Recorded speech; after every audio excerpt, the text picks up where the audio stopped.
Melihat kobaran api, warga yang berada dekat dengan lokasi berupaya memadamkan api dengan alat seadanya.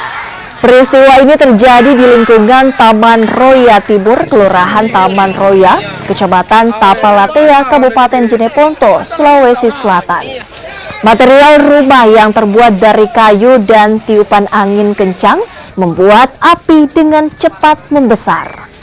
2 jam kemudian api baru dapat dipadamkan setelah 2 mobil pemadam kebakaran diterjunkan ke lokasi. Belum diketahui penyebab pasti kebakaran. Saksi mata bilang api berasal dari salah satu rumah yang ditinggal kosong pemiliknya tanpa mematikan lampu. Kebakaran ini berawal dari rumah siapa, Kareng? Sendirian gitu, rumah itu kan gitu. Rumahnya siapa, Kareng? Anak Kajudin. Si Rajudin. Iya, si Rajudin. Rumah kosong, Kareng? Rumah kosong. Sudah lama kosong itu rumah paling? Sudah lama. Iya. Terus Kira-kira apa penyebabnya itu sehingga terjadi kebakaran? Kalau pribadi saya itu listrik. Oh, ada lampu menyala? Ada menyala lampu. Oh, menyala lampu. Sudah dikasih tahu mulu.